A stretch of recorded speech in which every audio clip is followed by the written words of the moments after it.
G'day everyone, thank you for joining me here tonight. I hope you're well and happy and healthy and safe. Today I wanted to talk about KeePassXC. It's a password manager that lets you store all of your passwords beneath a single password on your local machine, and it can be synced to multiple devices using Dropbox or OneDrive or Google Drive, depending on your online storage platform. It works across multiple platforms, but this tutorial tonight is focused on Windows as the main source, but I've run it on all platforms. That's Linux, Windows, Mac OS, Android, and also on a Android tablet as well. And I've been using it for about 10 years. Now, that's not to say that KeePassXC is the best password manager out there, but it is one of the password managers out there that you can use. There are many cloud offerings that exist. I prefer to have the control in my own hands, secure behind my own systems. So I will go through the whole process from here end to end. Let's dive in. Okay, so first thing we need to do is we need to go up to our web address bar and type in KeePassXC.org. From here, we want to press the wonderful download button and then press download for Windows. From here, we want to click on the installer, which will appear in our downloads menu up here. So you click on the downloads menu up here and then click your installer that you've just downloaded. From here, you'll be presented with the menu or the wizard. Let's click next, read through our terms and conditions, accept the agreement, choose where you want to install this, press next, and then press install. Once your program is launched, you'll be greeted with this black screen. Let's zoom in on that.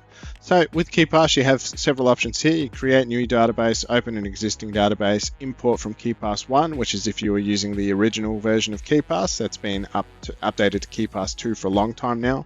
Import from 1Password or import from a CSV. If you were running that into an Excel spreadsheet or something, you could resave that as a CSV file.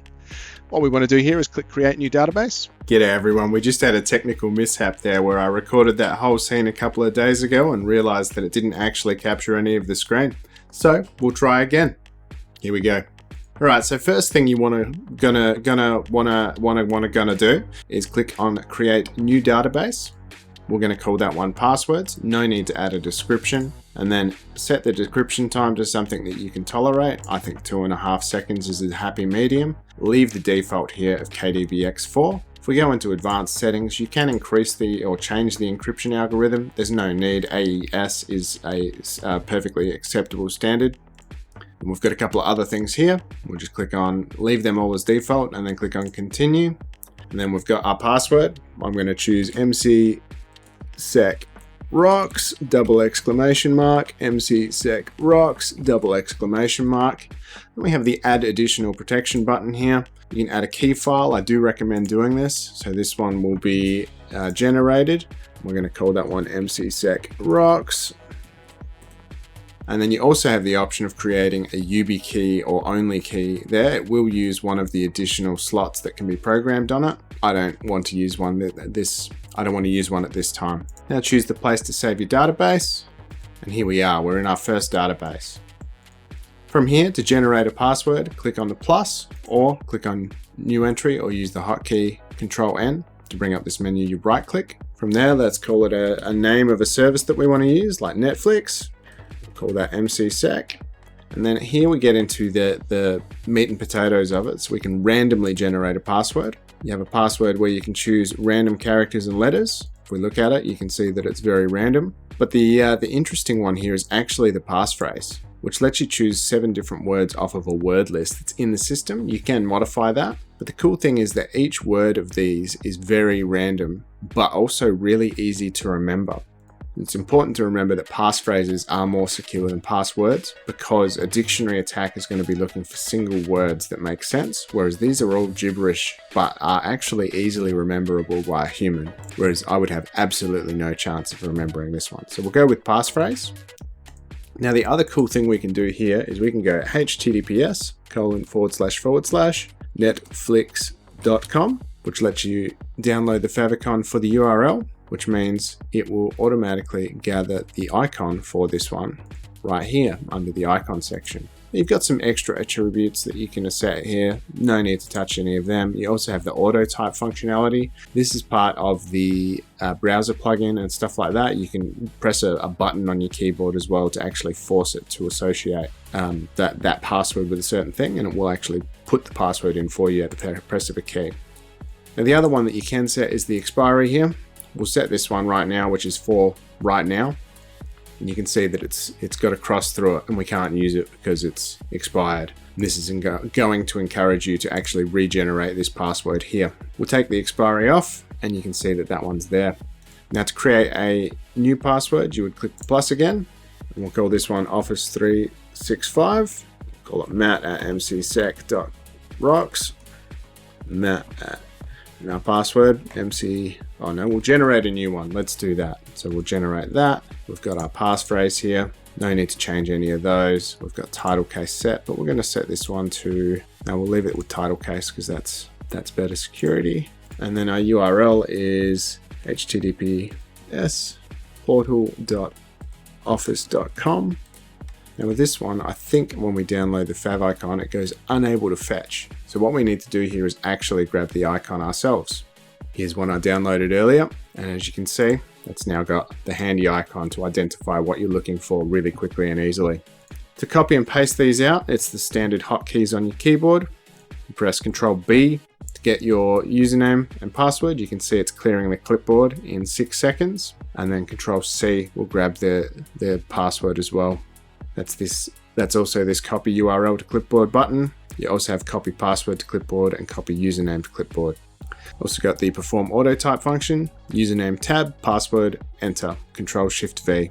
So you can go to anything there, press Control Shift V. So you go to any open field, click on it, press Control Shift V with the selected one that you've got highlighted. It will then attempt to type it, of which I have no previously selected window. Okay, so you press Control Shift V here. It will attempt to auto type in the previous window. I don't have a previous window, so it's just going to minimize. So let's push that. And away we go. It minimizes it and will perform those actions that it said it was going to do. There's some other cool features in here. You've got your weak passwords, which if you've got a weak password, it will actually show up. Let's create one just for prosperity. Weakling. Added MCSec rocks and password as our weak one. You can see our strength is very low here. And if we go into our weak passwords, you can see that it actually shows up as a weak password. You can also check all of your expired passwords, which is really cool. You can see when you've set things. It's also useful to find accounts that you haven't been using for a while. And then you can always clear your search. The other function you've got is in here, you can delete an entry. That will go into your recycle bin, so it's not ever gone straight away at least. You can come in here and press delete entry, and that will delete it for good. The other thing to remember when you're not using the password database is to lock it. This re-encrypts the data. So while it's open, you've got the database there. You have to enter the credentials to be able to get back in. And in our instance, there's no key file here. So we'll also need the key file. Enter our password. It will also prompt you for a Windows security pin here. And we're back in. There's our passwords. Now, one last thing with our tutorial here is that to sync this to multiple devices or use your browser extension, for the browser extension, simply click install on your appropriate browser here.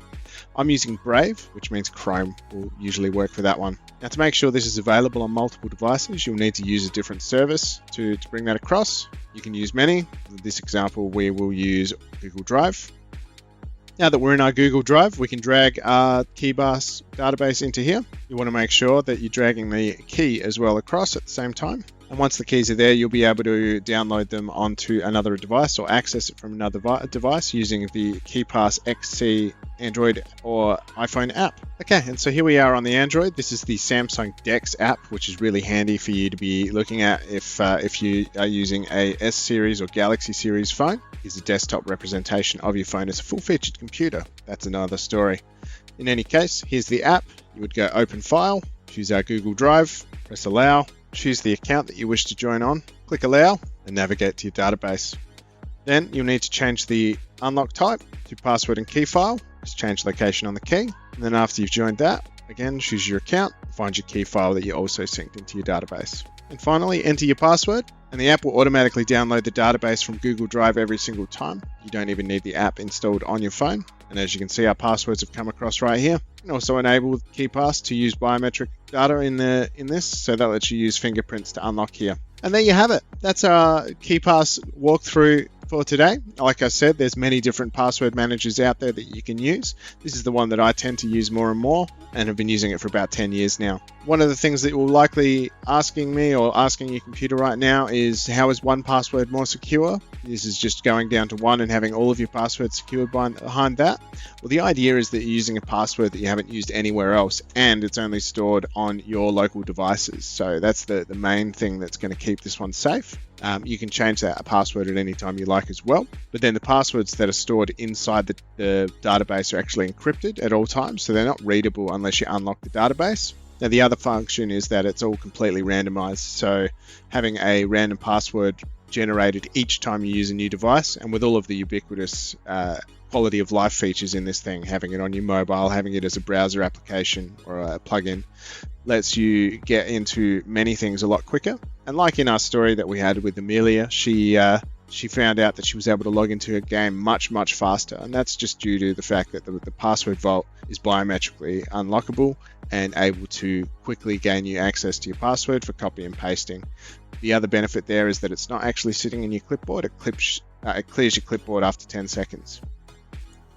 Okay, so thank you very much for joining us here today. I hope you learned a thing or two about password management, and we hope to see you again in the future. Remember to like and subscribe if this was of value to you. I really appreciate it. Thanks, everybody. See you next time.